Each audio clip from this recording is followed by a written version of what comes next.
Ayan mga ka-Just Do It, gagamitin natin tong Hilti na PR3 HPS6 na laser. Tingnan natin kung paano ito gagana. Yan, ito yung switch niya, oh. Yan. Pagka-switch niya, nantayin lang natin ng konti. Yan. Yan na siya, yung ilaw niya, oh. Yan. Tapos, gagamitan natin ng, ito yung kanya. Yung pang meter niya. Yan, hindi natin makikita ng maayos. Kaya gagamitan ulit natin ng, meron pa isang gamit ito. Ito, yung pang-detect niya ng laser. Pag na-detect niya yung laser, saka niya malalaman yung ano pa ito. Yung size. Yung taas.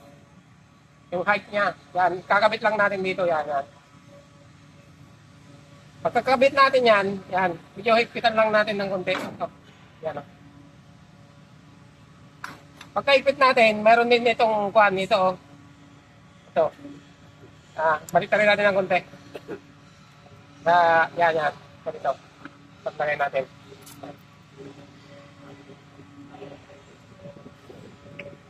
Tapos, yun lang natin, meron din on yan, yan. Yan. Yan. Meron na siyang reading kagad. Kung ano yung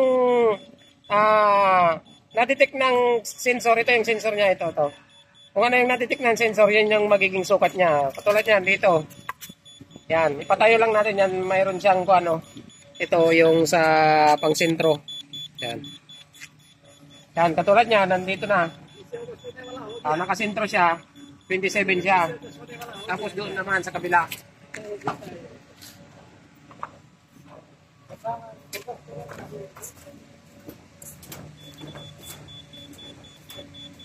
Yan, doon 27 dito. Tingnan natin, yan. Yan 22. 21. Oh. Yan. Dito naman magkakaiba kasi hindi pa masyadong panito.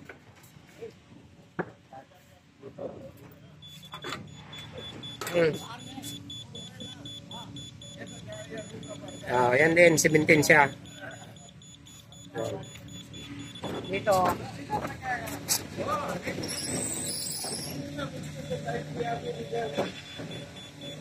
Yan, 17 din. Ay, 21 siya dito.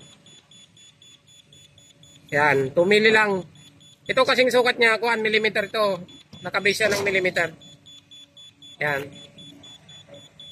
So, yan. So, yan mga ka-Just Do It. Ito yung mga kanya, yung mga gamit niya, yan. Ito, mayroon din siyang hulog. Tapos, anong pangalan ito? Yung charger. Mayroon din siyang remote. Yan, o. Remote. Yan, extra battery. Yan yung mga gamit niya. Saka ito. Yung sensor niya. Tapos, yan, yung pole. Saka stand. O, ganun lang mga ka-Just Do It ang paggamit nito. Itong healthy na laser. Kung tatanungin nyo kung magkano, di ko alam yung presyo. Pero talaga sigurado ako, mabigat sa bulsa to. Mahal to. Yan. Yan siya.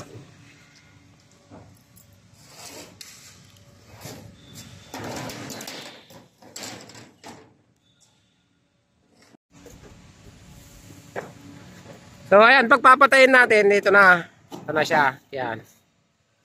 Yun, patay na siya. At pwede rin itong gamitin pang-angle. Ito. Yan.